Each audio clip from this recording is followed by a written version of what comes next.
शामजी दादा नमस्ते अस्सलाम वालेकुम सत श्री अकाल केम छो कैसे बच्चा पार्टी एकदम बढ़िया। मैं हूं आपका दोस्त राजा मत एएसके ग्रेविटी चैनल पर। आज के टॉपिक में मैथमेटिक्स का एक छोटा सा टॉपिक है कि डिफरेंशियल इक्वेशन को सॉल्व कैसे किया जाता है या कैसे पता लगाया जाता है कि डिफरेंशियल इक्वेशन को किस तरीके से हमें सॉल्व करना है। एक आपका लॉन्ग क्वेश्चन आएगा। पहले का जो पैटर्न था सीबीएसई बोर्ड का या स्टेट बोर्ड का, एक डिफरेंशियल इक्वेशन का एक या दो सवाल लेते थे। मोस्टली वो 10 मार्क्स के 12 मार्क्स से डिपेंड करता था नंबर ऑफ क्वेश्चन के ऊपर। कभी अगर एमसीक्यूज में आ गया है तो इसके साथ में आपका ऑर्डर और डिग्री भी आ जाता, तो आपका ज्यादा मार्क्स हो जाता, 13 या 14 के करीब चला जाता था। बट एटलीस्ट आपके 10 मार्क्स तो डिफरेंशियल इक्वेशन से आता था। लेकिन नए पैटर्न के अकॉर्डिंग अब डिफरेंशियल इक्वेशन से और ज्यादा number of question put up किए जाएंगे। ठीक है, कोई डाउट इसमें नहीं है, क्योंकि डिफरेंशियल इक्वेशन आपका इंटीग्रल और डिफरेंशिएशन दोनों का कंबाइंड सॉल्यूशन आपका कहलाता है, निकल के आता है, दोनों का आपका इस्तेमाल किया जाता है। कौन कौन से तरीके का? आपको वो डिफरेंशियल इक्वेशन में डिफरेंशिएशन और इंटीग्रेशन दोनों का मिक्स कर दिया गया तो नंबर ऑफ क्वेश्चन भी आज से ज्यादा बनते हैं। तो है आज की डेट में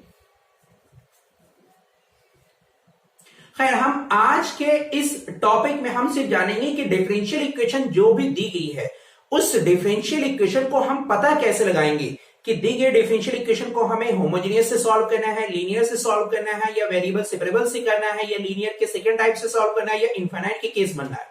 तो पहले तो हमारे सामने प्रॉब्लम होती है ना, तो हम इस आज के टॉपिक को 3 हिस्सों में डिवाइड कर लेते हैं। पहले तो हम पता कैसे लगाएंगे कि ये हमारे डिफरेंशियल इक्वेशन का सवाल है। दूसरा, फिर ये कैसे पता लगाएंगे अगर हमें पता चल गया डिफरेंशियल इक्वेशन है तो फिर पता कैसे लगाएंगे कि किस तरीके से सॉल्व करना है।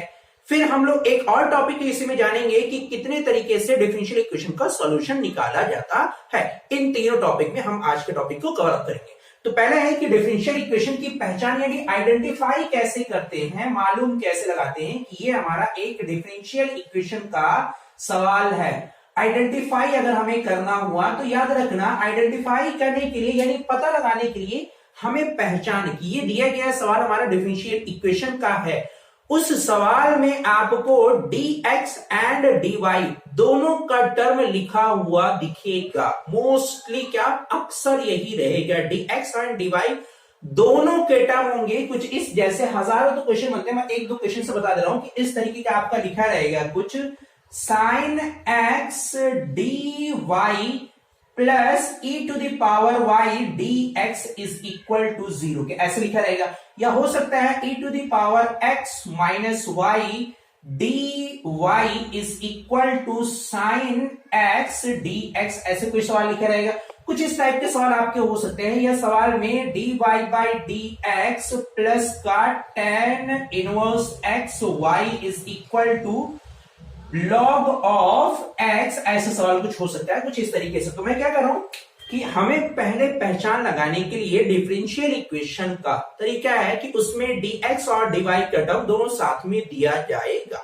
ठीक है, तो आप पता लगा लोगे कि ये हमारे डिफरेंशियल इक्वेशन का सवाल है। अब ऐसे नंबर ऑफ क्वेश्चन आपके बनते हैं डिफरेंशियल इक्वेशन को, तो पहले देख के पता लगाना रहेगा कि ये हमारा डिफरेंशियल इक्वेशन का सवाल है। पता आपको बहुत आसानी से लग जाएगा, इसमें ज्यादा प्रॉब्लम नहीं होती है। ठीक है, तो ये हमारा डिफरेंशियल इक्वेशन को हमने पहचान लगा लिया। अगला है यहां पे कि डिफरेंशियल इक्वेशन को सॉल्व करने के कितने तरीके हैं या उनका प्रोसेस क्या होता है, हम ये भी टॉपिक को जान लेते हैं। हमारे पास डिफरेंशियल इक्वेशन को सॉल्व करने के लिए मोस्टली 3 तरीके हैं, उसको फिर से फर्दर कैटेगराइज किया जाता है तो 5 तरीके हो जाते हैं। अक्सर हमें differential how to solve differential equation, how to solve differential equation, ये बेटा हमारा तरीका होता है how to solve differential equation.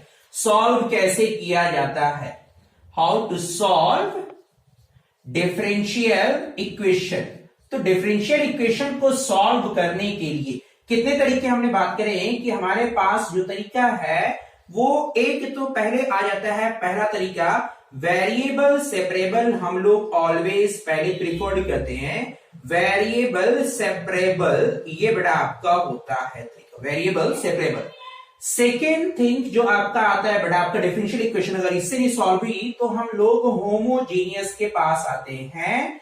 Homogeneous method इसका यूज करते हैं बेटा, होमोजीनियस मेथड। अगर यहां पे भी नहीं हुआ तो हम लोग आते हैं linear differential equation. Linear differential equation के पास आते हैं। ये मोस्टली 3 तरीका है, सेकेंड एंड थर्ड, लेकिन फर्दर क्योंकि कैटेगराइज कर दी इसलिए मैंने कहा 5 है, इसमें 3 टाइप के आपके बन जाते हैं, in terms of Y, in terms of X and in terms of infinite के केस बनता है। तो जाहिर सी बात है बेटा, आपका ये जो केस है ये थोड़ा सा कॉम्प्लिकेटेड होता है, थोड़ा सा आपका टफ पड़ जाता है। ये वाला केस आपका आसान है, ये भी केस आपका आसान होता है, दोनों ही, बट ये वाला केस इन सभी में सबसे ज्यादा कॉम्प्लिकेशन होती है सॉल्व करने में। खैर ठीक है, तो हमारे पास डिफरेंशियल इक्वेशन को सॉल्व करने के लिए कितने तरीके हमारे पास हैं? मोस्टली 3 तरीका होता है। पहला हमेशा प्रीफर्ड करेंगे उसको वेरिएबल सेपरेबल से क्वेश्चन को सॉल्व करने के लिए। इन केस अगर वेरिएबल सेपरेबल हमारा सिलेक्ट नहीं हो पाया या वेरिएबल सेपरेबल से क्वेश्चन नहीं हो पाएगा, देन हम आगे मूव करेंगे होमोजीनियस के पास। मान लिया होमोजीनियस से भी नहीं हो पा रहा है, देन हम आगे मूव करेंगे लीनियर के पास। और लीनियर में अगर y का टर्म नहीं दिया गया तो x का होगा। अगर इन दोनों से भी नहीं हुआ तो हम इनफाइनाइट के केस के पास आते हैं, जहां से सॉल्यूशन हमारा निकाल के बताया जाता है। तो पहले हमने जाना कि डिफरेंशियल इक्वेशन को आइडेंटिफाई यानी पहचान कैसे लगाई जाती है। तो dx और dy का टर्म दोनों वहां पे होगा, तो वो हमारी डिफरेंशियल इक्वेशन हमारी कहलाती है, इसमें कोई डाउट नहीं रहेगा। सॉल्व करने के हमारे पास कितने तरीके हैं? तो डिफरेंशियल इक्वेशन का जो सॉल्यूशन निकालने के लिए जो तरीका है वो हमारे पास 3 है। वेरिएबल सेपरेबल पहली प्रेफरेंस रहेगी, होमोजेनियस सेकेंड प्रेफरेंस रहेगी, और इसके अलावा हम लीनियर डिफरेंशियल इक्वेशन ये हमारी थर्ड प्रेफरेंस रहेगी। ठीक है, इन तीनों को सॉल्व करने के लिए अब पहचान कैसे लगाई जाती है यहाँ पे कि हमारा वेरिएबल सेपरेबल कब होगा ये भी हमें मालूम होना चाहिए। वेरिएबल सेपरेबल के अलावा ये होमोजेनियस कब होता है, होमोजेनियस ये भी मालूम रहना चाहिए। या in terms of Y linear differential equation क्या होती है, या in terms of X linear differential equation क्या होती है, और इनफाइनाइट केस कब जाता है। तो 1 मिनट के अंदर इसको भी जान लेते हैं। वेरिएबल सेपरेबल नाम ही इसका बता रहा है, वेरिएबल सेपरेबल, इसके नाम में ही इसकी मीनिंग, इसका ऑपरेशन छुपा हुआ है। सेपरेबल का मतलब अलग अलग अलग अलग करके हमें सॉल्व करना है, यानी पूरी दी हुई इक्वेशन डिफरेंशियल इक्वेशन में जो वेरिएबल है, variable in terms of X and Y के मोस्टली रहता है। कभी टी और थीटा के टर्म में भी पूछ लिया जाता है, उसमें डाउट होने की, उसमें कंफ्यूज होने की बात नहीं है। मोस्टली 99% केसेस में आपके एक्स और वाई दो वेरिएबल रहते हैं। वेरिएबल सेपरेबल का मतलब क्या है कि x के पूरे टर्म को एक तरफ रखेंगे और y के पूरे टर्म को एक तरफ रख रहे हैं। अगर दोनों बिल्कुल अलग हो गए, दोनों ही टर्म अलग हो गए हैं, तो हम प्रेफर्ड करेंगे वेरिएबल सेपरेबल। अब हमने क्या कहा वो बात समझो। वेरिएबल सेपरेबल का मतलब क्या कहते हैं कि x का पूरा टर्म अलग होना चाहिए, y का पूरा टर्म अलग होना चाहिए, तब हम वेरिएबल सेपरेबल अप्लाई करेंगे, अदरवाइज रुक जाएंगे, नहीं सॉल्व करेंगे। ठीक है, अब यहां पे हमने देखा कोई भी एक सेशन में यहां पे सवाल लिखा हुआ है, एक sine x cos sine x, ये हमने सवाल लिखा हुआ है, एग्जांपल लिख रहे हैं। देखो बहुत ज्यादा इजी क्वेश्चन है ये। Sine X plus e to the power Y D X is equal to 0, ये बेटा आपका लिखा हुआ है। ठीक है, तो आप क्या करो, यहां से देखो क्या अलग अलग हो जाएगा, दोनों x अलग और y अलग। टर्म का मतलब क्या हो रहा है ना कि फिर dx के साथ सिर्फ x हो और dy के साथ सिर्फ और सिर्फ y का टर्म हो। अब वो किस फंक्शन के साथ है ये डजंट मैटर, मैटर क्या कर रहा है, dy के साथ y का फंक्शन आए एंड dx के साथ x का फंक्शन हो। डेफिनेटली यहां से बहुत आराम से देख लो बेटा कि अगर हम इस टर्म को इधर ट्रांसफर कर दें तो ये हो जाएगा हमारा sine x dy is equal to minus का e to the power y dx के हो जाएगा। अब देखो y का टर्म हम इसके नीचे डिवाइड कर सकते हैं और x के टर्म को इधर भी लाके हम डिवाइड कर सकते हैं, यानी डेफिनेटली ये 1 upon e to the power y dy is equal to 1 upon sine X dx। मैं यही बोल रहा था बेटा कि वेरिएबल सेपरेबल में x का टर्म ये dx के साथ सिर्फ और सिर्फ x का फंक्शन होगा और dy के साथ सिर्फ और सिर्फ y का फंक्शन होगा, जैसे कि इस इक्वेशन में हमारा बन गया है। ठीक है। तो ना केसेस में ऐसा रहेगा, जब आप मोर ऑफ द क्वेश्चन की नंबर ऑफ क्वेश्चन की आप प्रैक्टिस किए रहोगे ना, तो आपको खुद पता चल जाएगा कि ये हमारा क्वेश्चन वेरिएबल सेपरेबल का है या होमोजीनियस का है। खैर अगर नहीं आता ना, तो आपको ये क्या करना है, सिंपली कि आप देखो पूरी इक्वेशन में अलग हो रहा है कि नहीं हो रहा। अब इसमें छोटी सी अलजेब्रा लगानी पड़ेगी। कभी इन केस आपको एक्सपोनेंशियल का सवाल आ सकता है। जैसे मान लीजिए मैंने यहाँ पे एक सवाल लिखा हुआ है, चेक करते हैं क्या ये सवाल हमारा वेरिएबल सेपरेबल का है कि नहीं है। तो वेरिएबल पता लगाने के लिए आपके सवाल में कहा जाएगा कि आप सॉल्व द डिफरेंशियल इक्वेशन, बस बाकी तो सारी हेडेक आपके ऊपर कि आप पता लगाओ भाई कि ये डिफरेंशियल इक्वेशन को आप सॉल्व कैसे करोगे। वो तो तरीका आपको क्वेश्चन में कहेगा नहीं, वो तो खुद आपको पता लगाना रहेगा। तो हमारे सामने प्रॉब्लम हो जाएगी ना पता कर लगाने के लिए। तो पता लगाने के लिए बेटा, जैसे सेकेंड एक क्वेश्चन हमने ले लिया, क्वेश्चन में कह दिया गया e की power x minus e to the power y and dy is equal to sine x dx। ये बेटा हमारा टर्म लिखा हुआ है। अब हम यहाँ पे क्या कह रहे हैं कि पहले हम चेक करेंगे, हमेशा पहला स्टेप याद रखना कि पहले कोशिश करना उसको वेरिएबल सेपरेबल से ही क्वेश्चन सॉल्व करने की, वेरिएबल सेपरेबल से ही क्वेश्चन सॉल्व करने की। स्टेप 1 बाय 1 एक एक कदम आप ऊपर जाना, एक एक कदम आप ऊपर जाना, अदरवाइज बेटा मिस्टेक कर दोगे। तो वेरिएबल सेपरेबल में देखने के लिए बेटा आपका x और y अलग होना चाहिए। यहाँ पे बेटा हमारा अलजेब्रा की छोटी सी आइडेंटिटी लगी हुई है। अगर हम इसको तोड़ें तो e to the power x multiply by e to the power minus y and dy is equal to sine x dx। अब अगर आप ध्यान से देखो बेटा, तो e to the power minus y dy is equal to sine x upon e to the power dx, e की power x dx। देखो पूरा y का टर्म एक तरफ और पूरा x का टर्म एक तरफ, ये वेरिएबल सेपरेबल की पहचान होती है। तो यही हेडक रहती है वेरिएबल सेपरेबल में पता लगाने की कि तोड़ के अलग अलग करना रहता है। ठीक है, होप कि आप समझोगे बेटा कि वेरिएबल सेपरेबल में हमें क्वेश्चन को कैसे सॉल्व करना रहता है। बहुत ज्यादा आसान है, कोई ज्यादा कॉम्प्लिकेशन नहीं है इसमें। एक्स का टर्म अलग और वाई का टर्म अलग होना चाहिए। अब हम यहाँ पे अगला जानेंगे कि हम ये कैसे पता लगाएंगे। मान लो यहाँ पे क्वेश्चन नहीं हो पाया, फॉर एग्जाम्पल मैं एक दूसरा और एक एग्जाम्पल ले रहा हूं कि क्वेश्चन में मान लिया बेटा आपका दिया गया है सवाल में X square Y minus Y square X D Y is equal to X D X. ये बेटा आपका सवाल में दिया गया है। बस अब कह रहा है आपको सॉल्व, बस इतना आपको सवाल में लिख रहेगा एंड डजंट मैटर, वो कुछ नहीं कहेगा, ऊपर सिर्फ लिख देगा सॉल्व द डिफरेंशियल इक्वेशन। अगर उसने सॉल्व द डिफरेंशियल इक्वेशन लगा दिया तो आपको पता लगाने की जरूरत नहीं है, लेकिन क्या लिख रहा है सॉल्व इवैल्यूएट, बस बाकी आपकी सारी प्रॉब्लम है उसमें क्या करना है। तो बच्चे पहले यहीं पे सरेंडर कर देते हैं, नहीं नहीं नहीं भैया आपको ऐसा नहीं करना, सरेंडर नहीं करना, आप पता लगाओ भाई। तो पहले देखिए आपका डीएक्स और डीवाई का डिफरेंशियल इक्वेशन है, आगे दिमाग में तुरंत डिफरेंशियल इक्वेशन के पास आए तो देखा आपका डिफरेंशियल इक्वेशन को सॉल्व करने के बाद हमारे पास 3 तरीके हैं। तो तीनों तरीके में से पहला प्रेफरेंस हम लोग वेरिएबल सेपरेबल लगाएंगे।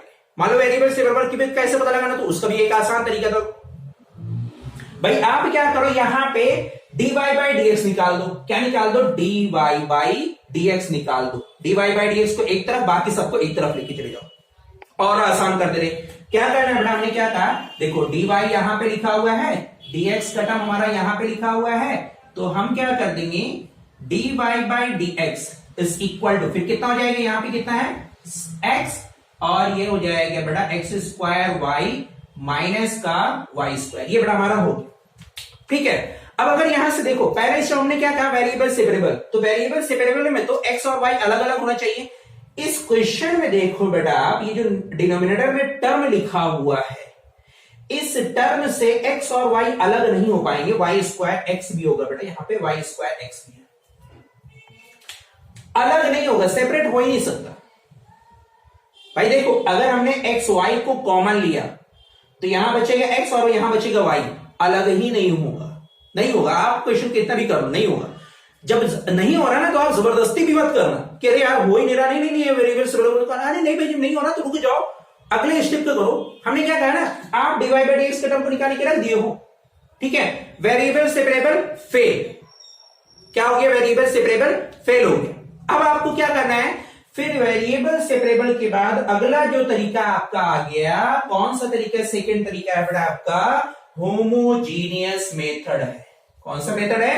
होमोजेनियस मेथड है। अब होमोजेनियस की क्या शर्त होती है तो भी देखो, होमोजेनियस की कंप्लीट एक शर्त है, कंडीशन है कि पूरे का पूरा dy बाई डी एक्स, पूरा का पूरा dy बाई डी एक्स यानी डिफरेंशियल कोफिशिएंट की वैल्यू वो या तो x अपॉन y हो या तो y अपॉन x के फॉर्मेट पे बनना चाहिए जब हम पूरी इक्वेशन को कंप्लीट किसी मैक्सिमम पावर के वेरिएबल से डिवाइड कर देते हैं। मैंने क्या कहा, इतना बड़ा जुमला बोलते समझ में आ रहा।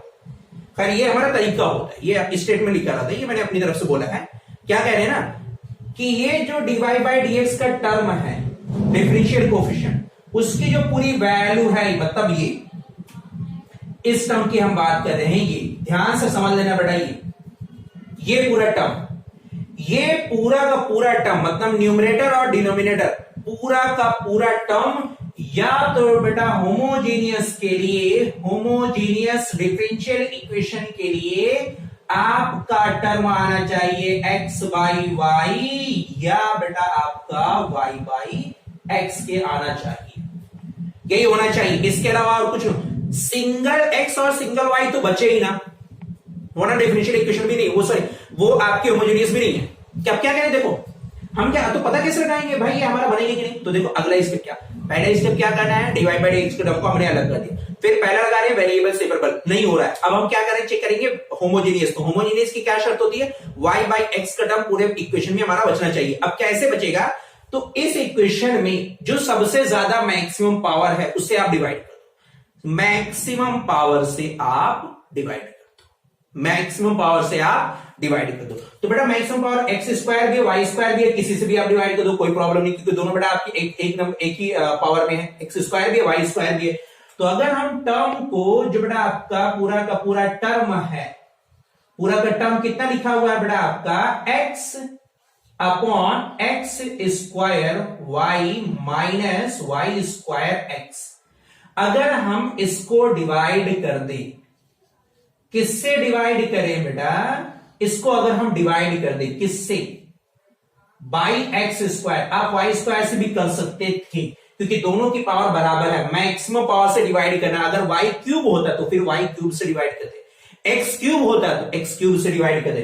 तो अगर हम यहां पे डिवाइड करें बेटा तो न्यूमरेटर में भी डिवाइड करना रहेगा और डिनोमिनेटर में भी डिवाइड करना रहेगा, तो कितना बचेगा बेटा आपका हमारा यहां पे, ये टर्म हमारा बचा है x upon X square upon X square Y minus X Y square upon X square. अब देखो ये टर्म कट जाएगा, ये टर्म दोनों के साथ कॉमन आएगा, क्या बचेगा, ऊपर कितना आएगा, न्यूमरेटर में आएगा 1 अपॉन एक्स, देखो बेटा आपका 1 अपॉन एक्स, और ये एक्स स्क्वायर इसके साथ आएगा यानी सिर्फ बचेगा वाई माइनस, और ये एक्स स्क्वायर इसके साथ भी आएगा तो सिर्फ आपका बचेगा वाई अपॉन एक्स। अब आप देखो यहां पे फंस गए, यहां पे क्वेश्चन हमारा फंस गया। हमने क्या कहा साफ कि डिफरेंशियल इक्वेशन में होमोजीनियस का जो सॉल्यूशन निकालना रहता है उस सॉल्यूशन में y बाई एक्स या x बाई वाई का टर्म हो, बस इसके अलावा दूसरा टर्म ना हो, मतलब सिंगल x या सिंगल y कभी नहीं बचना चाहिए। जैसे हमारा यहां बच गया 1 अपॉन एक्स, या तो बेटा यहां पे 1 होता या तो y अपॉन एक्स होता, और यहां पे या तो 1 होता या y अपॉन एक्स होता। अब कह रहे हो कि सर यहां पे तो y बाई एक्स बन रहा फॉर्मूला, नहीं भाई, इससे बेटा हमने क्या करें, पूरी की पूरी इक्वेशन x बाई या y बाई एक्स के टर्म पे, इसके अलावा अगर कुछ बच गया है तो वो हमारा होमोजीनियस का भी तरीका नहीं है। तो इससे क्या पता चला बेटा, ये हमारा होमोजीनियस का भी तरीका नहीं है। बात सुनी कि नहीं। फिर अगला ये भी हमारा फेल हो गया, ना वेरिएबल सेपरेबल ना होमोजीनियस, बचा क्या आपका, हमारा बचा हुआ है लीनियर डिफरेंशियल इक्वेशन, ये हमारा तरीका बचा। अब उससे चेक करके देखेंगे है कि नहीं है। तो खैर अब एक दूसरा एग्जांपल और लेते हैं समझने के लिए कि लीनियर होमोजेनियस डिफरेंशियल इक्वेशन को पता कैसे लगाते हैं, ठीक है। तो होमोजेनियस में पहचान लगाने के लिए अब हम लोग उसके नंबर ऑफ क्वेश्चन की प्रैक्टिस करते हैं कि मान लीजिए हमारा dy बाई डी एक्स की वैल्यू ऐसे निकल के आया, कुछ डायरेक्टली दिया गया है कि dy by D X is equal to X plus Y upon X की, ये बड़ा आपका सॉल्यूशन दिया गया है। अब सवाल में सिर्फ आपका लिखा रहेगा सिर्फ और सिर्फ सॉल्व, बाकी तो सारी हेडेक आपकी है। ठीक है, तो हमारे सामने पहले तो ये प्रॉब्लम कि ये सॉल्व द डिफरेंशियल इक्वेशन का मतलब इस क्वेश्चन को करने के लिए पहले हम वेरिएबल सेपरेबल को प्रीफर करेंगे। तो वेरिएबल सेपरेबल का मतलब एक्स और वाई के टर्म तो बिल्कुल अलग अलग होना चाहिए। अब हम कितनी भी कोशिश करें, देखो एक्स को इधर मल्टीप्लाई कर देंगे तो x और y का टर्म dy का टर्म दोनों का साथ में आ जा रहा है। इम्पॉसिबल है हमारा क्वेश्चन को वेरिएबल सेपरेबल से करना। ठीक है, ये हमारे सामने। अगला क्या आ गया फिर हम होमोजेनियस में। होमोजेनियस की क्या शर्त होती है कि पूरी इक्वेशन या तो x अपॉन y के टर्म पे हो या तो y अपॉन x के टर्म पे हो, कोई भी एक पर्टिकुलर x या y ना बचे। पहचान लगाने के लिए क्या करते हैं, मैक्सिमम पावर से हम डिवाइड कर देते हैं x या y की। तो यहाँ पे दोनों की पावर एक है, हमने क्या किया यहाँ पे एक ही पावर से अगर हम डिवाइड कर दें, यानी x plus Y upon X upon X upon X के दोनों को डिवाइड किया, आपका न्यूमरेटर और डिनोमिनेटर में दोनों जगह डिवाइड किया, कितना बचेगा आपका, सिर्फ आपका बचेगा बेटा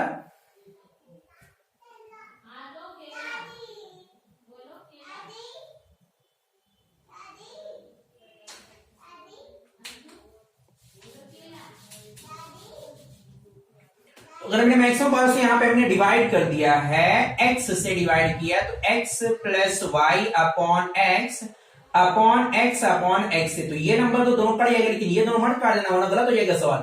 x अपॉन एक्स इसके साथ भी होगा और ये y अपॉन एक्स इसके साथ होगा, ये दोनों बड़ा आपके कैंसिल हो जाएगा। कितना बचेगा आपका 1 प्लस वाई अपॉन एक्स, ये बड़ा पूरा टर्म बचा dy बाई dx। अब आप इक्वेशन को ध्यान से देखो, पूरी इक्वेशन में सिर्फ y बाई एक्स का टर्म आया है, x बाई y का भी आ सकता था तब भी सही है, लेकिन सिंगल x और सिंगल y नहीं बचा है। तो ये तरीका हमारा शो करेगा कि अब आप होमोजीनियस के तरीकों को फॉलो करते हुए आगे की तरफ बढ़ते हुए जाए। ठीक है, ये हमारा हो गया। अगला मान लीजिए एक और नंबर ऑफ क्वेश्चन ले लेते हैं कि हमारा लिखा हो बेटा आपका Y square D Y plus Y into X plus Y D X. ऐसा हमने एक रैंडम क्वेश्चन ले लिया है, देखते हैं ये क्वेश्चन क्या हमारा होमोजेनियस का है या वेरिएबल सेपरेबल का है। सिर्फ आपको सवाल लिखा रहेगा सॉल्व द डिफरेंशियल इक्वेशन, बस। ठीक है, तो सॉल्व द डिफरेंशियल इक्वेशन का मतलब यहाँ पे बेटा पहले क्या निकालेंगे हम लोग, डीवाई बाई डी एक्स का नंबर निकालें, तो ये पूरा का टर्म बेटा प्लस यहां से इसको इधर लेके आएंगे, कितना हो जाएगा, यहाँ पे बचेगा y square D Y is equal to minus का y x plus Y D x. D y यहां पे है बेटा, डी एक्स यहां पे है, d Y by D x को हम सेपरेट करें, पहला पर्पस आपका है d Y by D x को आप अलग अलग कर दो। ठीक है, ये कितना हो जाएगा y minus Y x plus Y upon Y square, ये बड़ा आपका रहेगा, एक y से ये कैंसिल हो जाएगा, कितना बचेगा बड़ा आपका x plus Y upon Y के। ये इक्वेशन देखिए और इस इक्वेशन को देखिए, दोनों एक जैसे बनेंगे कि नहीं, यानी ये भी हमारा बनेगा क्या बेटा आपका होमोजीनियस की इक्वेशन बनेगा। ठीक है, तो पहला पर्पस जो आपका है पता लगाना कि दी गई इक्वेशन को हम लोग कौन से तरीके से करेंगे। तो हमारे होमोजीनियस में बेटा आपको सिर्फ और सिर्फ एक्स बाई वाई या वाई बाई एक्स का टर्म आएगा, कोई भी सिंगल या सिंगल एक्स या सिंगल वाई नहीं बचेगा। अगला लास्ट में आता है बेटा आपका लीनियर डिफरेंशियल इक्वेशन आती है, तो ये तो बहुत ज्यादा आसानी इसकी पहचान अगर नजर पड़ते ही पता चल जाएगा कि ये हमारा लीनियर का है, लेकिन जितना ज्यादा छोटा होता है ना उतना ज्यादा खोटा होता है ये सवाल। देखो सवाल बेटा आपका ऐसे लिखा है, लीनियर की जो पहचान होती है लीनियर डिफरेंशियल इक्वेशन की, वो बेटा आपकी दो टाइप की है, या तो बेटा आपका D Y by D X plus P Y is equal to Q के होगा, या तो इसके अलावा बेटा आपका D Y by D x D X by D Y D X by D Y plus P X is equal to Q के, ऐसा फंक्शन होगा। क्या मतलब इन दोनों में क्या फर्क है बेटा, देखो यहां पे कोफिशिएंट आपका 1 होगा, यहां पे y के साथ में p का मतलब बेटा p और q फंक्शन होंगे, फंक्शंस किसका बेटा आपका ऑफ x वेरिएबल की कोई फंक्शन होगा बेटा आपका हमेशा। ये बेटा जैसे मान ली बेटा हमने क्या कहा, सवाल में लिख दिया बेटा आपका 2x dy by D x minus का y इज इक्वल टू बेटा आपका log ऑफ x के। तो यहां पे कोफिशिएंट कितना होना चाहिए? 1 होना चाहिए बेटा। आप 2x से पूरी इक्वेशन को डिवाइड करो। ये नंबर इसके साथ भी होगा, ये नंबर इसके साथ भी होगा, ये नंबर इसके साथ भी होगा बेटा। यानी 2x dy by dx minus का 1/2x y is equal to log of x upon 2x। अब बेटा देखो ये दोनों पड़ गया, तो हमारी इक्वेशन देखो बेटा आपका यहां पे आप कह रहोगे बेटा यहां पे तो देखो q की वैल्यू log के q की वैल्यू x के फंक्शन पे आई है, लेकिन जो p की वैल्यू है वो बेटा माइनस में आ रही है। तो बेटा इसमें दिक्कत नहीं है, इसमें क्या दिक्कत रही? इसको आप प्लस करके ब्रैकेट में इसको कर बेटा माइनस कर देंगे। p की वैल्यू अब कितनी हो गई? 1/2x 1/- का 2x, ये बेटा हमारी p की वैल्यू हो गई बस। तो ये हमारी लीनियर की पहचान होती है। तो ये तो बहुत ज्यादा आसान, इसमें ज्यादा मेहनत करने की जरूरत नहीं रहती। ठीक है, पहचान आपके लगाने में सिर्फ होमोजेनियस और वेरिएबल सेपरेबल के ऊपर मेहनत करनी रहती है। ठीक है, तो पूरे एक इस टॉपिक का आज का निचोड़ फिर से बता दे रहे हैं कि डिफरेंशियल इक्वेशन की पहले तो पहचान लगाना, यानी उसमें dx और dy का टर्म दोनों साथ में इंक्लूडेड होगा बेटा, वो हमारा डिफरेंशियल इक्वेशन का सवाल होता है। दूसरा बेटा इसको सॉल्व करने के लिए कह दिया गया, तो पहला स्टेप है आपका वो वेरिएबल सेपरेबल पे। अगर वेरिएबल सेपरेबल फेल तो आपका होमोजेनियस पे, अगर होमोजेनियस फेल बेटा आपका तो लीनियर के पास आना है। ठीक है, अब 1 बाय 1 स्टेप तीनों का। वेरिएबल सेपरेबल की क्या पहचान होती है कि x का पूरा टर्म अलग और y का पूरा टर्म अलग होना चाहिए। ठीक, ये तो बिल्कुल क्लियर। और अगर होमोजेनियस वेरिएबल सेपरेबल फेल हो गया होमोजेनियस के लिए, तो होमोजेनियस के लिए जो शर्त होती है होमोजेनियस डिफरेंशियल इक्वेशन की, dy बाई dx के टर्म निकाल दो, बाकी सबको एक तरफ लेके चले जाओ। dy बाई dx को एक तरफ कर दो, बाकी सबको एक तरफ कर दो। पहला पर्पस एक किया करो, चाहे वेरिएबल हो, होमोजेनियस हो, लीनियर हो, कुछ भी हो, पहला पर्पस यही करो। अब हमारा अगला स्टेप क्या रहेगा? चेक करना रहेगा बट आपका होमोजेनियस है कि नहीं है। तो मैक्सिमम पावर से आप उसको डिवाइड कर दो, सिर्फ y अपॉन x या x अपॉन y बचना चाहिए, इसके अलावा कुछ भी ना हो, तो हमारा होमोजेनियस का सवाल है। ठीक, अगला इसमें अगर होमोजेनियस में फेल हो गया तो हम क्या करेंगे? कभी कभी होता फेल हो जाए, तो अगर होमोजेनियस तो जबरदस्ती उस पर भी नहीं करेंगे, मतलब लीनियर वेरिएबल का नहीं हो रहा तो जबरदस्ती वेरिएबल पे लगे हैं, और होमोजेनियस पे नहीं हो रहा तो होमोजेनियस पे लगातार लगे हुए हैं। भाई आप चेंज करो ना, क्या पता वो सवाल हमारा लीनियर का निकल आए या लीनियर का सेकंड टाइप का निकल आए या इनफाइनाइट का निकल आए। तो इस पूरे टॉपिक को कभी जब सवाल आया डिफरेंशियल इक्वेशन का, तो पहला एक पर्पस हमेशा याद रखना, dy बाई dx को एक तरफ करना, बाकी सारे टर्म को एक तरफ लेके जाके कहना बेटा आपका 1 बाय 1 चेक करना। अगर अलग हो गया तो variable separable, y upon x या x अपॉन y का टर्म आया तो हमारा होमोजेनियस, या अगर इसके जैसे इक्वेशन हमारी बन गई तो हमारा हो जाएगा लीनियर डिफरेंशियल इक्वेशन। ओके, ठीक है।